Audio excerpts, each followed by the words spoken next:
Subscribe now and press the bell icon. Never miss an update. प्रसंग 104। जो सभीत आवा सरनाई, रखी हो ताही प्राण की नाई। બેંગ્લોરમાં એક દિવસ એક બહેન દર્શનાર્થે આવ્યા. બહુ જ ભાવિક અને શ્રદ્ધાળુ. ચહેરા પરથી દુઃખી અને રોગાક્રાંત જણાતા હતા. એમણે પૂજ્યશ્રી પાસે એક ખાલી શીશો મૂકીને આર્જવભરી વિનવણી કરી. બાપુ, આ શીશામાં મને જળ મંત્રી આપશો. આ શારીરિક કષ્ટમાંથી હવે આપ જ છોડાવવા સમર્થ છો. પૂજ્યશ્રીએ હસીને શીશો ટેબલ પર મૂકી જવા કહ્યું. બહેને બતાવેલી જગ્યા પર શીશો મૂક્યો ને પ્રણામ કરીને ચાલ્યા ગયા. એમના ગયા પછી શ્રી ગુરુદેવે કહ્યું, इनको टीबी की भयंकर बीमारी हो गई है, अब इसका कोई इलाज नहीं. बहन इस श्रद्धा को लेकर आई है कि बापू यदि जल बना देंगे तो उसके पीने से मैं जरूर अच्छी हो जाऊंगी. देखो तो इनकी बात. और मैं वास्तव में क्या करता हूं? मेरी पोल बताऊं?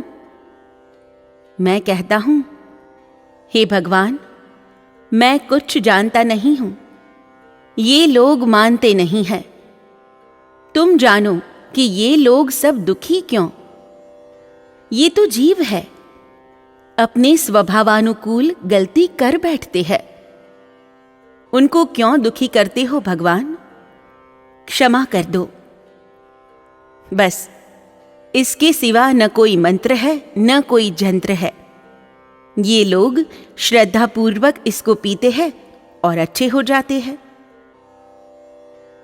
ત્યાર પછી પૂજ્યશ્રીએ શીશામાં પાણી ભરાવ્યું. થોડોક ભાગ લગભગ 3 ઇંચ જેટલો ખાલી રખાવ્યો. કહ્યું, इतना खाली रहने दो, परमाणुओं को रहने की जगह चाहिए.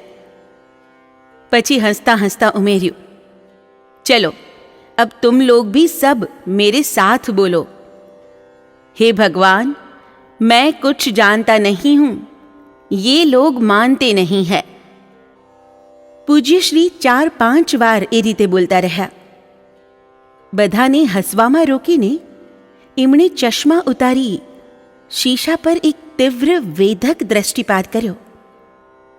પછી કહ્યું, बस अब मंत्र पूरा हो गया, इसे बंद कर दो और बुलाकर उस बाई को दे दो. જેવો દર્દી જેવી ભાવના તેવો એમનો ઉપચાર. આ જ રીતે મેં અત્યાર સુધીમાં સેંકડો લોકોને જળ લઈ જતા ને એનાથી સારા થઈ જતા જોયા હતા. પૂજ્યશ્રી પાસે અનેક દીન દુખિયા આવતા. તેઓ સૌને સરખું ચાહતા. પ્રત્યેક માટે એમના દિલમાં સ્નેહ હતો. કોઈની પણ ગમે તેવી તકલીફ દૂર કરવામાં તેઓ શ્રી જરા પણ પાછીપાની ન કરતા. મજાકમાં ઘણીવાર કહેતા, साधु तो पब्लिक प्रॉपर्टी होता है, यहां तक कि उसका शरीर भी अपना नहीं होता है. वह उसी दिन देश के लोगों के हाथ बिक जाता है जिस दिन घर छोड़ता है. એમની બીમારી સૌને મને કોયડો હતી. તાવથી શરીર ધમધમી ઉઠ્યું હોય અને શ્વાસ ખાંસીના કારણે મોં ભેગું પણ થઈ ન શકતું હોય. એવા નાજુક હાલત સમયે પણ વ્યક્તિ વિશેષ આવી ચડે તો લાગ લગાટ 3 કલાક સુધી એક સરખું જુસ્સાભર્યું પ્રવચન તેઓ શ્રી આપી શકતા. એવી અવસ્થા સમયે પણ બહુ જ મહત્વની કહી શકાય એવી બાબતો પર પોતાની સલાહ સચોટપણે આપી શકતા. એ ગાળા દરમિયાન એમને ખાંસી તો શું પણ ઠસકું સરખું ન આવતું ને કામ પતી જાય કે તરત ફરી પાછી એવી જ નાજુક હાલત બની જતી. બીમારી જાણે સંપૂર્ણપણે એમની ઈચ્છાનુસાર જતી આવતી હોય એવું લાગતું. સર્વ સિદ્ધિઓ જેમની દાસી છે એવા યોગેશ્વર શ્રી ગુરુદેવને આટલી શારીરિક પીડા શા માટે? એનો જવાબ સ્વમુખે સાંભળવા માટે મેં અનુકૂળતા જોઈને મનમાં ઘોડાતો આ સવાલ પૂછી નાખ્યો. થોડીવાર સુધી પૂજ્યશ્રી કંઈ બોલ્યા નહીં. પછી હળવે રહીને બોલવાની શરૂઆત કરી. थके हारे त्रसित लोग बहुत ही बड़ी आशा लेकर मेरे पास आते हैं. उन लोगों की पीड़ा और कष्ट देखकर मन में बहुत दुख होता है.